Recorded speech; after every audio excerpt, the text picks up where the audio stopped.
டீச்சரை கத்தியால குத்துறது தப்பு இல்லையா? நான் டீச்சரை குத்தணும்னு நினைக்கல சார். பின்ன வேற யாரு? ரிப்போர்ட் கார்டில் சைன் வாங்குறப்பெல்லாம் எங்கள் டேடி என்னை போட்டு அடிப்பார், மார்க் கம்மி ஆயிடுச்சுன்னு. அவரை குத்தலான்னு தான் நினச்சேன், மிஸ் ஆயிட்டாரு. மேக்ஸில் மார்க் கம்மி ஆயிடுச்சுன்னு எங்கள் டியூஷன் மாஸ்டர் அடிச்சுட்டே இருந்தார் சார். அவரை குத்தணும்னு நினச்சேன் சார், அவரும் எஸ்கேப் ஆயிட்டார் சார். அப்போதான் கோவத்தில் ஹிந்தி மிஸ்ஸை குத்திட்டேன் சார். உன் ஃபியூச்சர் நல்லா இருக்கணும் தானே உங்கள் டாடி மம்மி டீச்சர்ஸ் எல்லாருமே படிங்கிறாங்க. அதில் என்னடா தப்பு இருக்கு? அதுக்காக கத்தி எடுத்து குத்திடுவியா நீ? தப்புன்னு தெரியல உனக்கு? அவங்க என்ன பண்ணான்னு உங்களுக்கு தெரியுமா சார்?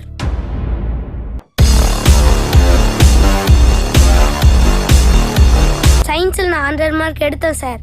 சயின்ஸ் மிஸ் என்ன பிரில்லியன்ட்னு சொன்னாங்க சார். மேக்ஸில் நான் 50 மார்க் எடுத்தேன் சார்.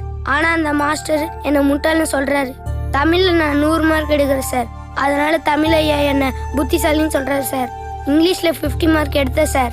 ஆனால் அந்த மிஸ்ஸு என்னை இடியட்டுன்னு சொல்கிறாங்க சார். ஒரே ஸ்கூலில் 3 சார் வந்து என்னை புத்திசாலின்னு சொல்கிறாங்க சார். 3 மிஸ்ஸு வந்து முட்டாள்னு சொல்கிறாங்க சார். அப்போ நான் யார் சார், புத்திசாலியா முட்டாளா? சயின்ஸில் நான் 100 எடுப்பேன் சார். ஏன்னா எனக்கு சயின்ஸ் நல்லா வருது. சயின்ஸில் நீங்கள் 200 எடுக்க சொன்னாலும் நான் எடுப்பேன் சார். மற்ற சப்ஜெக்ட்லாம் 100 மார்க் எடுக்க சொன்னீங்கன்னா எப்படி சார் எடுக்கிறது? ஸ்கூலில் நிறைய கேம் இருக்குது சார். ஒரே ஸ்டூடெண்ட் எல்லா கேமும் விளையாடுவானா சார்? அதே மாதிரி எல்லா சப்ஜெக்ட்லேயும் ஒரு ஸ்டூடெண்ட் எப்படி சார் மார்க் வாங்க முடியும்?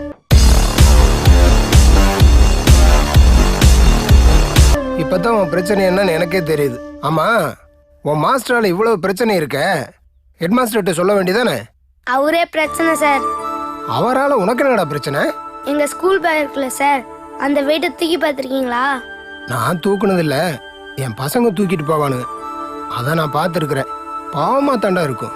ஆமாம், அவ்வளோ வெயிட்டாக வாடா இருக்கும் சார். செம்ம வெயிட் சார். முதுகுலாம் வலிக்கும் சார்.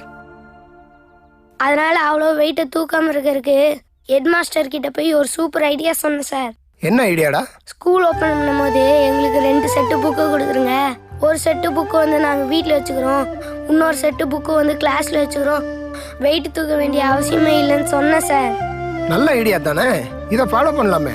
உங்களுக்கு தெரியுது சார் அது நல்ல ஐடியான்னு, ஆனால் அவருக்கு தெரியலையே சார். அட, எனக்கே அட்வைஸ் பண்ணுறியான்னு சொல்லி 2 நாள் முட்டி போடச்சார் சார். உனக்கு எந்த சாரையுமே பிடிக்காதா? ஒரு சார் பிடிக்கும் சார். யாரா அது? ரமணன் சார். ரமணனா? அவர் எந்த சப்ஜெக்ட் எடுக்கிறாரு? அவர் வாத்தியார்ல சார்.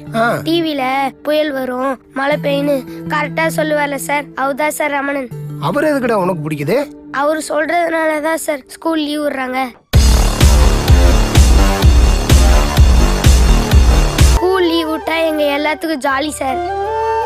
அதனால எல்லா பசங்களுக்கும் ரமணன் சார் ரொம்ப பிடிக்கும் சார். ஸ்டூடெண்ட்ஸுக்குலாம் அவர் தான் சார் கடவுள். ஃபேஸ்புக்கில் போய் பாருங்க, பசங்க எல்லாரும் கோயில் கட்டி பூஜை நடத்திட்டு இருக்கிறாங்க. ஃபேஸ்புக்கில் போய் பார்க்குறதெல்லாம் அப்புறம் இருக்கட்டும்டா. எல்லா சப்ஜெக்ட்லேயும் 100 மார்க் எடுன்னு சொல்றது உன்னுடைய திறமையை வெளியே கொண்டு வர்றதுக்காக. அதை ஏன்டா தப்பா புரிஞ்சுட்டு இருக்கிற? எது சார் திறமை? எங்களை மட்டும் 100 மார்க் எடு 100 மார்க் எடுன்னு அடிக்கிறாங்களே சார். இன்னைக்கு இருக்க எல்லா ஸ்டேட்டோட எஜுகேஷன் மினிஸ்டரும் எல்லா சப்ஜெக்ட்லேயும் 100 மார்க் எடுத்தாங்களே சார்.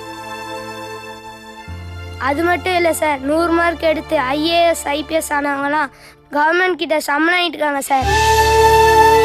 40 மார்க் 50 மார்க் எடுத்தவங்க ஃபெயில் ஆனவங்க இவங்கெல்லாம் அரசியல்வாதியாய் சம்மன் கொடுத்துட்டு இருக்காங்க சார். எல்லா சப்ஜெக்ட்லேயும் 100 மார்க் எடுக்கிறோன்னா புத்திசாலிங்கிற சிஸ்டத்தை தூக்கி போட்டு உடைக்க சொல்லுங்க சார். இந்த எஜுகேஷன் சிஸ்டம் இப்படியே இருந்துச்சுன்னா ஸ்டூடெண்ட்ஸோட லைஃப் ரொம்ப ரிஸ்க்கு சார்.